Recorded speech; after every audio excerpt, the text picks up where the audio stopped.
உங்களுடைய life journey 1500 mail வந்துருப்பாங்க. So நான் அதை ஏஐல போட்டேன். அதுல ஒரு 67 பேர் பண உதவி கேட்டு எழுதியிருக்காங்க. அவங்களுக்கு என்ன தெரியலன்னா, நீ ஒரு பிச்சைக்காரனாக இருந்தால் பணக்காரனிடத்தில் பிச்சை எடுக்க வேண்டும். ஓகே, நீ இன்னொரு பிச்சைக்காரங்கிட்ட போய் பணம் கேட்கிற, என்னிடம் தான் பணம் இல்லை, நான் பேங்க்ரப்சி ஃபைல் செய்தேன் என்று சொல்லுகிறேனே, என்னிடம் பணம் கேட்டு தயவு செய்து எழுத வேண்டாம். அப்படி நீங்கள் கடிதம் எழுதினால் அதுக்கு பதில் எழுதுவேன். ஆனால் எனக்கு மனசு கஷ்டமாக இருக்கிறது, உங்களுக்கு உதவ முடியவில்லையே என்று. என்ன எழுதியிருந்தாங்க உங்களுக்கு அதுல? அதாவதுமா, ஒருத்தன் 25 வயசு, எனக்கு இப்போ எங்க அம்மாவுக்கு பர்த்டே நகை வாங்கி கொடுக்கணும்ன்றான். இன்னொருத்தன் எனக்கு கடன் தொல்லை இருக்கிறதுன்றான். எனக்கு ஏதாவது ஒரு கேபிட்டல் கொடுத்து உதவி பண்ணுங்கள் தொழில் செய்வதற்குன்றான். அவர்கள் கேட்பதெல்லாம் நியாயமாக இருக்கிறது.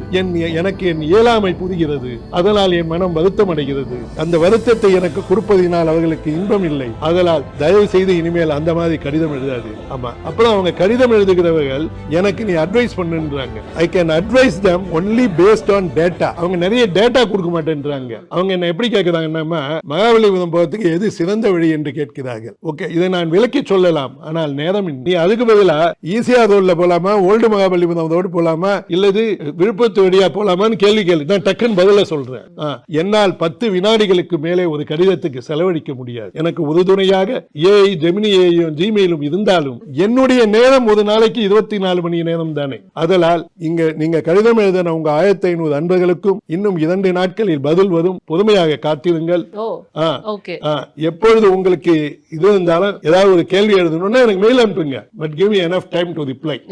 இந்தியாவை பற்றி ஒரு உதாரணம் கொடுக்குறேன். நம்ம இந்தியா அமெரிக்காவை விட 4 மடங்கு பாப்புலேஷன். ஆனா 1/3 country. 1/3 of America is India. ஆனா இந்தியாவில பயிர் வைக்கக்கூடிய இடமும் அமெரிக்காவிலே பயிர் வைக்கக்கூடிய இடமும் சேம். அது இல்லாம இந்தியாவில 3 போகம் பயிர் செய்யலாம், அமெரிக்காவிலே 1 போகம் தான் பயிர் செய்யலாம். அதனால் உலகம் முழுவதும் இருக்கும் காய்கறி விலையை விட இந்தியாவில் விலை குறைவாக உற்பத்தி செய்யலாம், வெளிநாடுகளுக்கு ஏற்பாடு செய்யலாம். உதாரணத்துக்கு உத்தரப்பிரதேசத்துல செய்யற பொட்டேட்டோ கிலோ 3 ரூபா டு 5 ரூபா சீசன் டைம் கிடைக்கிறது. உலகத்திலே அதான் லோயஸ்ட் பிரைஸ். நாம் இந்தியர்களுக்கு நம்மளை பத்தி எப்பவும் மட்டமா நினைச்சு ஓகே, அவங்களுக்கு அது புரிய மாட்டேங்குது. சோ என்னுடைய ஆசை, இன்னும் சில மாதங்களில் துணை காய்கறிகளையும் செய்து இங்க இருக்க வெஜிடேரியனை பண்ணலாம்.